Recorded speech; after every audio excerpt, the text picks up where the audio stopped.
Trade window दोबारा खुल चुकी है और जैसे ही ट्रेड विंडो खुली तो एक र्यूमर, एक सबसे बड़ी जो न्यूज़ है वो सामने आई कि जसप्रीत बुमराह का ट्रेड जो है वो मोहम्मद सिराज के साथ हो रहा है। इस बात में कितनी सच्चाई है, कितनी पॉसिबिलिटी है और क्यों ये बात जो है वो बाहर भी आई, क्यों ये रूमर स्टार्ट हुआ, इस सब पे बात करेंगे। और उसके साथ साथ बात करेंगे कि क्या रोहित शर्मा, क्या सूर्य कुमार यादव, क्या जसप्रीत बुमराह या मतलब कि कोई मुंबई इंडियन का स्टार प्लेयर किसी टीम के साथ ट्रेड हो रहा है या नहीं। इस वीडियो को अंत तक देखिएगा, काफ़ी इन्फॉर्मेशन जो है वो मैं बताऊंगा इस वीडियो में। और सबसे पहले तो मैं आरसीबी फैन अगर आप हो तो ये वीडियो ज़रूर देखिएगा, क्योंकि इसमें एक बहुत ही इम्पोर्टेंट चीज़ जो है वो मैं आपको बताने वाला हूँ कि आप कितने तो जो है नाजुक हैं, कितने लोग बाग आप लोगों के इमोशंस का फ़ायदा उठाते हैं।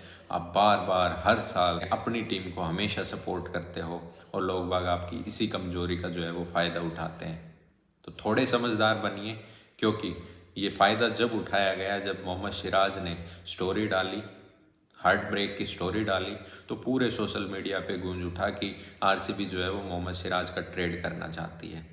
मोहम्मद सिराज के पास आप लोगों को अगर मैं बता दूं तो एक बार पहले भी, यानी कि ये बात कर रहा हूं मैं आज से 2 साल पहले की, मुंबई इंडियंस से ऑफर आया था मल्टी करोड़्स का, कम से कम 15-20 करोड़ का। लेकिन उन्होंने इस ऑफर को सिर्फ ये कह के ठुकरा दिया कि मैं रॉयल चैलेंजर्स बेंगलोर को तब तक नहीं छोड़ूंगा जब तक रॉयल चैलेंजर्स बेंगलोर में विराट भाई है। उनकी लॉयल्टी या किसी भी रॉयल चैलेंजर्स बेंगलोर के फैंस की रॉयल्टी या फिर उन विराट कोहली की लॉयल्टी या किसी भी आरसीबी प्लेयर की लॉयल्टी पे आप कभी भी विश्वास नहीं कर सकते।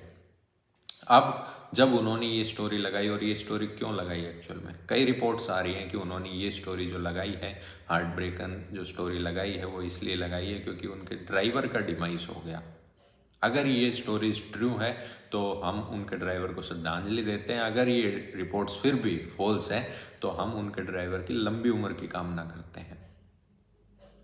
हमने ये सोचा पहले तो कि भाई कहीं, खासकर मैंने, कि भाई उनके अब्बू जो है ना वो डिमाइज, अब्बू का एक्सपायर हो गए थे जब वो बीजीटी खेलने गए, और उन्होंने बताया भी था। फिर मैंने थोड़ा डेट वेट देखी, उनकी गूगल किया तो ये देखा कि भाई वो तो 20 नवंबर के आसपास जो है डिमाइज हुआ था, तो अभी तो 20 दिसंबर 21 दिसंबर चल रहा है, तो अब क्यों? तो रिपोर्ट्स तो ये सजेस्ट कर रही है उनके ड्राइवर का डिमाइज हुआ है। तो आप एक चीज़ तो कान खोल के सुन लें कि आरसीबी फैंस को पागल बनाना बंद करें आप लोग, क्योंकि आरसीबी फैंस के इमोशंस के साथ आप खेल रहे हैं, सब देख रहे हैं, ऊपर वाला देख रहा है। और आरसीबी फैंस कोई बात नहीं, हौसला बनाए रखो, हम भी आपके साथ हैं, और ज़रूर जो ट्रॉफी है वो जल्दी ही आएगी, और सभी जो ऐसे आपके मज़े लेने वाले, आपके थ्रू जो व्यूज़ वगैरह लेने वाले, वो लोग भी चुप हो जाएंगे, शांत हो जाएंगे। चलो अब बात कर लेते हैं कि क्या, चलो ये ट्रेड तो नहीं होगा, चलो एक चीज़ हम क्लियर करते हैं, जसप्रीत बुमराह मोहम्मद सिराज का ट्रेड नहीं हो रहा। अब चलता हूँ मैं अगली न्यूज़ पे। ट्रेड विंडो जो है वो भाई 20 दिसंबर से ओपन हो गई है, और ट्रेड विंडो ये ओपन रहेगी आईपीएल से 1 महीने पहले तक। यानी कि मैं मान के चल रहा हूँ कि आईपीएल जो है वो 24 मार्च के आसपास स्टार्ट होगा, तो Feb 24 तक जो है ये विंडो ओपन रहेगी। ठीक है, अब कौन कौन सी पॉसिबिलिटीज़ हैं, कौन कौन से ट्रेड पॉसिबल है। अब ऑक्शन अगर देखूं मैं तो वहाँ पे दिल्ली कैपिटल्स ने 9.90 CR अपने पर्स पे रिमेनिंग रखा है।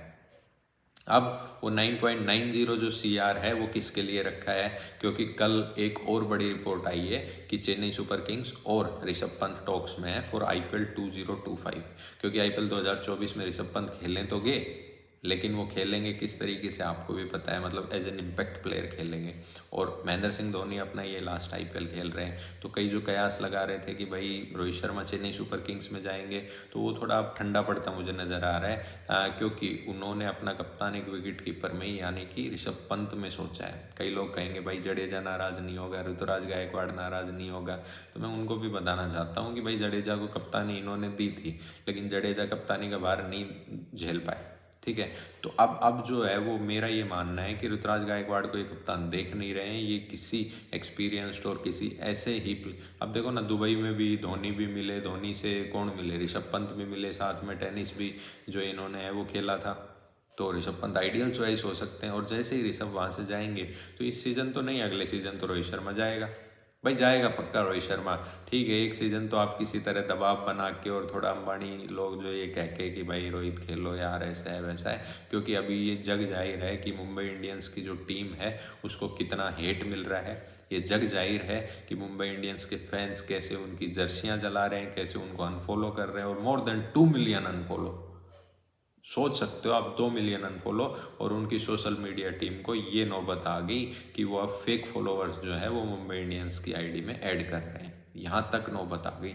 तो उनको पता है कि रोहित शर्मा की पावर क्या है, रोहित शर्मा के फैंस की पावर क्या है, और रोहित शर्मा के चेहरे पे भी जो उदासी थी, उम्मीद करता हूँ कि अब इंडियन क्रिकेट में वो टेस्ट मैच स्टार्ट है, boxing day test India South Africa, तो वहाँ से वापस आए। खुदा ना खास्ता कुछ उल्टा सीधा ना हो, वो किसी से ट्रेड ना हो, क्योंकि यार देखो कैसी भी टीम हो, कुछ भी हो, मुंबई इंडियंस बनाई रोहित शर्मा ने है। आपने सचिन को खिलाया, आपने पोंटिंग को खिलाया, आपने भज्जी को खिलाया, मैं बार बार कहता हूँ मलिंगा वलिंगा सबको खिलाया, लेकिन एक आदमी आया 2013 में जिसने 5 IPL और 1 चैंपियंस लीग ट्रॉफी जिताई, वो रोहित शर्मा थे। ठीक है, अब मैं बात करता हूं कि इन 3 प्लेयर्स में से रोहित शर्मा, जसप्रीत बुमराह और सूर्य कुमार यादव, इन 3 में से एक बंदे का ट्रेड होने वाला है। अब वो ट्रेड चेन्नई सुपर किंग्स से हो सकता है मोस्ट प्रोबेबली। जहाँ रोहित शर्मा का तो मैं अब रूल आउट करता हूँ, तो सूर्य कुमार यादव या जसप्रीत बुमराह जा सकते हैं। अब जसप्रीत जाएंगे तो वहाँ से दीपक चहर आएंगे, दीपक चहर के साथ साथ या तो मुकेश चौधरी या तुषार देशपांडे ये आएंगे। ठीक है, अब कई लोग सोच रहे हैं कि भाई उन्होंने जेराल्ड कोटजे खरीद लिया मुंबई ने, तो अब क्यों जरूरत है, क्यों नहीं। भाई इंडियन पेसर की जरूरत तो रहती है। अब अगर वहाँ पे सूर्य कुमार यादव चले जाते हैं तो ठीक है, वो पंत को अगले साल अप्रोच नहीं करेंगे, लेकिन मुझे ये लगता है कि कोई ना कोई ट्रेड जो है वो होगा। और क्योंकि जो हार्दिक पांड्या ने जो स्टार्ट किया है ना, हमने हार्दिक को बहुत क्रिटिसाइज किया कि भाई आपने ये क्यों स्टार्ट कर दिया, लेकिन आपको मैं अगर असल बात बताऊँ ना, तो ये ही IPL का फ्यूचर है। बड़े बड़े प्लेयर्स जो हैं वो एक दूसरी फ्रेंचाइजी से खेलते नजर आएंगे, एक्सेप्ट विराट कोहली, क्योंकि उन्होंने तो कसम खा रखी है कि मरते दम तक मेरे को RCB से खेलना है। लेकिन ये फ्यूचर है। IPL ट्रेड विंडो इस बार इतना इंटरेस्टिंग क्यों हुआ? तो ट्रेड्स हो रहे थे, रोमारियो सेफर्ड के ट्रेड से आपको फर्क थोड़ी पड़ा था। आपको फिर थोड़ा फर्क पड़ा कि भाई आवेश खान को 10 करोड़ वाले ट्रेड हो गया। देवदत्त पडिक्कल ऑक्शन में आते तो भाई सचिन रविंद्रा 1.8 CR में, तो देवदत्त पडिक्कल तो वही 1.5 CR 2 CR में चले जाते। समझ रहे हो? इंटरेस्टिंग हुआ जब हार्दिक पांड्या का ट्रेड हुआ, और उसके बाद मुंबई इंडियंस के जो फैंस थे, मुंबई इंडियंस के फैंस नाराज हुए, और फिर जसप्रीत बुमराह की स्टोरी, फिर सूर्य कुमार यादव की स्टोरी।